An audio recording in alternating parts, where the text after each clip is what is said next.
Hello po, isang magandang araw po sa ating lahat and kumusta po kayo? Sa lahat po ng Taurus, April 20 hanggang May 20 para po sa inyo ang tawas na to.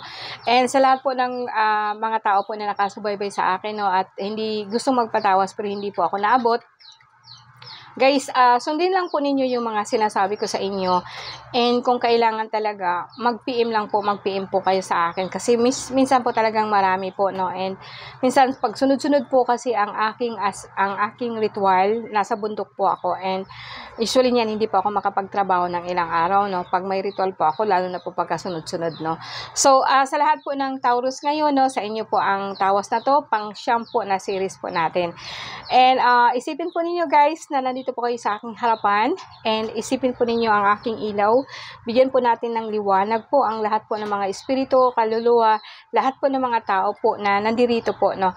And yung isipan po natin naway bigyan po ng liwanag po ng Diyos amang makapangyarihan po sa lahat. And makita man at saka hindi makita, no, dapat isaalang-alang po natin na hindi lang po tayo ang nandito po sa ating mundo para po hindi tayo magkakaroon ng problema. Kung minsan po talaga, minsan mag-alay po tayo, no, kasi kung minsan nagugutom lang po sila, humihingi po ng tulong, no. So sa lahat ng Taurus, April 20 to May 20 para po sa inyo ang tawas na to. And isipin po nyo na sa harapan po kayo sa akin and let's bow our head, no, and dadasal po tayo. Christatim Hesum Christi Pater Salvami, Christatim Hesum Christi Pater Christatim Hesum Christi Pater Salvami, Christatim Hesum Christi Pater Salvami, and Jesus Domini Eterno, Jesus Domini Di, Jesus Rixum Dium, Jesus Aimanuja, Sabato del Mundo, Actum, Jesus Christo Yeshua, Salvami, Jaha, Pofali Katarita. Okay, sa ngayon guys, kumusta po kayo, no? Yan, tumatay lahat ng balahibo ko. Okay, sa lahat po ng Taurus, April 20 to May 20, nasa na po kayo? And pakinggan po ninyo ang aking reading para po sa ating lahat. Na Taurus, no? April 20 hanggang May 20 po, no? Diyos Ama makapangyarihan po sa lahat. Basbasan mo po ang bawat isa sa amin, bawat Taurus na nandito. Bigyan mo po ng liwanag ang kanilang kaisipan. Basbasan mo ang kanilang pamilya. Bigyan mo sila ng grasya na walang sawa na pagmamahal mo. No? Hinihingi ko sa pangitan po ng iyong anak na si Jesus Cristo. Yeshua, Amen Jesus. Amen Jesus. Amen Jesus. April 20 to May 20. Guys, sa ngayon po guys, no, para pong stagnant kayo, parang na-stuck kayo. May nakita ako ditong parang dito masakit, no? So, siguro some of you meron kayong parang frozen shoulder. So, ito ninyo parang hindi po talaga maigalaw-galaw, no? Tapos yung dito, tapos pag iangat po ninyo, sumasakit siya. Anyway, guys, ito dahil po yan sa ugat na nasa likuran nyo. And, yung bagang part po kang likod nyo, so may ugat po dyan na medyo naiipit po siya. Lalo na po kapag tumataas po ang ating uric acid, no? And, huwag na lang po nating isipin na may mga tao po nagtatridor kasi sumasakit po talaga ang likod nyo. And parang may nakababa ba dito, no? So, pag ganun po kasi kuminsan ang pakiramdam ninyo, magdasal po kayo ng dasal po ng San Miguel Arcangel para po maalis sila sa katawan mo, no?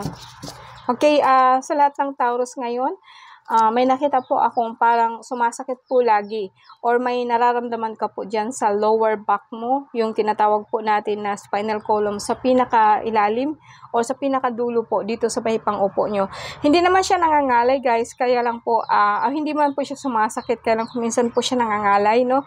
So some of you, lahat po ng Taurus, siguro pag tag-init, no? Kasi ang ibang lugar kasi sa atin is talaga pong masyado pong mainit, no? And sa ngayon, nagagalit po, no? May mga tao po na kumbaga sa akin or pwedeng ikaw to na kung pwede nga lang po, no, maka-move on ka na. So some of you guys, no, parang may nakita ako na cholesterol, no, mataas ang cholesterol mo. Kaya kuminsan po talaga is like, masakit ang dibdib mo. Yung parang mabigat ba yung pakiramdam, no? Okay, so some of you, like, eto kasi parang parang, kumbaga sa akin, sa bahay, no, nag-aalala ka sa health ng mga anak mo, most probably, dahil po talagang naisip mo kasi na may sakit ka, no, itong sa bahay, no, kung titingnan ko yan, 4, no, and, parang ito siguro ang iba siguro sa inyo is like nasa ibang bansa, no? Kasi ito kasi yung nakikita ko, no? Parang nasa ibang bansa kayo and sa ngayon naiisip kayo na paano na yung health ninyo kasi po parang may nararamdaman na kayo na hindi maganda, like parang pagod na po, no? Like ang likod mo may problema po siya, lagi po siyang nainit, ang sakit po ninyo maya-maya pa iba-iba, pero lagi po kayong masama ang pakiramdam. Actually guys, hindi mo siya talaga masasabi po na sakit siya, kundi may ano kasi kayo may parang masyado pong triggered yung mind nyo na pagod kayo, no? Parang napapagod kayo na kayo lang po talaga ang nagtatrabaho sa pamilya nyo. Ang family po dito, and iniisip mo sila, paano na po ang kalagayan po na yung pamilya kapag ikaw po yung nagkakasakit, no? And this time, parang wala ka pong magagawa. But ang sabihin ko sa inyo, Taurus, is like, i-adjust no kasi, no? Ang every time kasi we think, lagi siyang nagko-connect po siya sa lahat po ng inner system po natin. Kung halimbawa po kasi tumataas po ang cholesterol niyo at lalo sabihin po natin na itong mga balikat niyo parang hindi po niyo maigalaw yan. Kasi po parang meron kasi kayong gustong gawin tapos hindi po niyo talaga kaagad magagawa-gawa. So sa akin, back to ano na naman po tayo na lahat po talaga ng sakit natin is psychological, no? So wala akong makita, but Taurus, mas maganda po ang ano niyo yung ngayon kasi ang nakikita ko lang to problema talaga po niyo is yung cholesterol saka yung heart niyo. So ito, pwede pong bawasan po ninyo ang kanin, pwede pong bawasan po natin ang sobrang pagkakain po ng mga matataba, no? So sorry po guys, so nagda-dark po tayo, no? So bawasan po natin yung kain ba, tapos pati yung mga, lalo na pagdating po sa kanin, bawasan po natin yun kasi tumataas po talaga ang cholesterol nyo, kaya pag bumibigat po yung katawan po natin, itong lower back po natin dito sa likod, so maaapektuhan po siya, yung parang naggit-gita na ba, kasi nga bumibigat yung katawan po natin, di ba? And pagdating naman dito sa ano natin, like sa blessing, sa pera, no? Sa ngayon kasi, iniisip mo kasi na wala ka, kailangan mo magtrabaho to continuous po yung tinatawag po natin na supply po ng ating pagkain, kung saan tayo kukuha ng mga resources po, no? Siguro, this time, hindi sa lahat ng pagkakataon, pag-uusapan natin is puro sana sakit, no? Kasi usually, ang sakit natin is nanggagaling po talaga siya sa tinatawag po natin na stress, no? Hindi man ikaw masyadong stress, Taurus, no? Kasi, what I mean is like, ang Taurus kasi is very practical. Hindi ka talaga yung tulad ng, nadidepress ka, no? Hindi po siya ganon. Nag-aalala ka lang in a way kung saan ka kukuha ng resources kung lagi ka na lang po nagkakasakit, no? Nandyan na po yung tinatawag ko nga pong sobrang sakit po ng likod mo, and ang spinal column mo. So, yun lang po ang nakikita kong problema mo pagdating po sa health po natin, no? And sa pamilya mo, I think okay pa rin siya, kahit po sabihin po natin na, nasa ibang bansa ka, no? Ang dapat po kasing isipin po natin is yung health mo talaga is like, ito yung pahahalagan mo, most of all, no? Kasi, ito yung kapital mo lang ba, no? Kaya nga po nag-aalala ka kasi paano na lang po kung magkakasakit ka, no? Or kung magkakasakit ka, paano yung pamilya mo, paano yung resources mo. So, hindi ito sakit po guys na physical, kundi sakit po ito sa mind po natin, no? May nararamdaman ka, inuunahan mo na kaagad, no? Kung saan ka kukuha ng ganito, ng ganyan, no? Nauuna na yung isip mo sa problema ba? Pero ang problema, hindi pa naman dumarating. Pero ikaw, nauna ka na, no? So, dagdagan natin ulit guys, no? Sa lahat po ng Taurus ngayon, April 20 to May 20, no? April 20, pagdating po sa sakit, minsan po naugong tenga nyo, no? Ito talaga yung tinatawag ko na parang kumbaga sa akin, nagkakaroon ka ng parang nagkakaroon ka po ng pakiramdam po na nakakulong ka, and yung isip mo talaga pong gusto mong umalis, no? Gusto mong mag-unvideo, gusto mong pumunta ng ibang lugar. Kaso lang sa ngayon kasi is like nakakulong ka pa po, no, kung titingnan po natin, no. So yan, no, so sa akin yung nauna ko, kapag nakaramdam ka po ng ganun, posible po na magkaroon ka po ng problema po sa dugo, no, kasi hindi po siya masyadong nakakadaloy, kasi nga sa isip mo kasi nakatali ka, so ang lahat po ng mga kasukasuan mo niyan nakatali din, no. So may nakita ako ditong tinatawag po natin na kaluluwa, no, na parang sumusunod sa'yo, mag-asawa po sila, siguro nanay, tatay to, and sa bahay po, talaga pong hirap ka sa bahay, may mga bata, magulo, no, and may nakita ko nga dito is like parang isip mo, nakakulong ka, gusto mong mag-abroad, yes, kasi po nga po dito, parang ang hirap po ng buhay, and kaso lang yun nga, delay or sabihin po natin na paano ka makakalabas ng bansa, dito nga po is parang nakakulong ka po dahil nga po may asawa ka na, no? So, ang asawa mo, hindi rin siya napayag, no? So, sa akin guys, sa lahat, sa isip lang po, no? Ikaw po ang padre di pamilya, ikaw po ang naghahanap buhay, hinay-hinay lang. Sa lahat ng Taurus po, mas okay po ang card ninyo ngayon kaysa dati. Naalala ko pa po yung card ninyo nakaraan. Sa lahat ng Taurus dyan, huwag ka po mag-alala, mayroon po tumutulong sa iyo na isang pamilya po ng tinatawag po natin na engkanto po, no? Sarong isang pamilya lang. Eto, kaya kung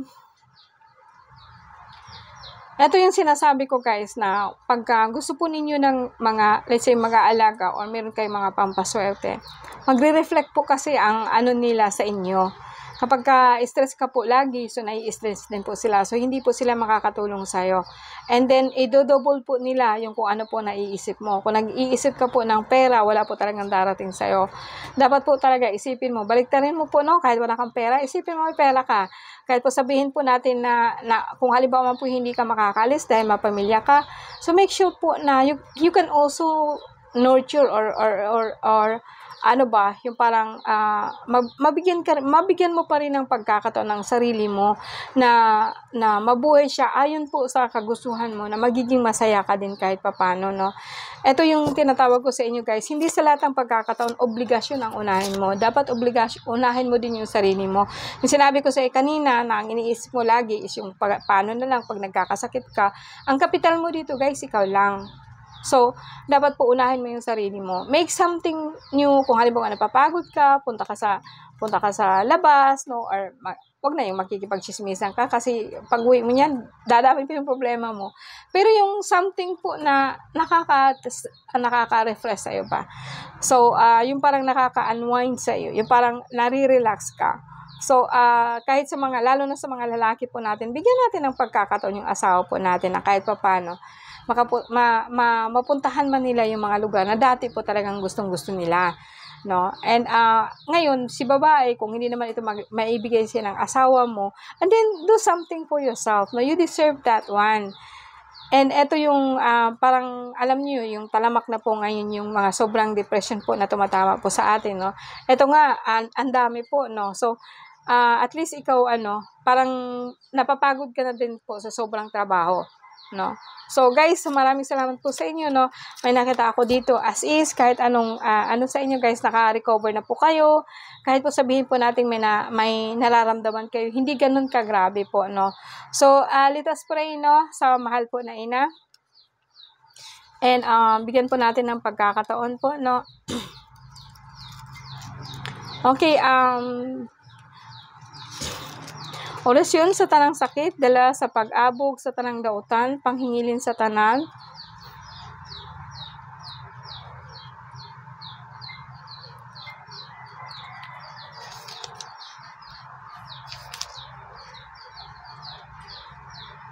And orasyon po, pampaabog or pampalis po sa mga masasamang espiritu na lumukob po sa ating lahat.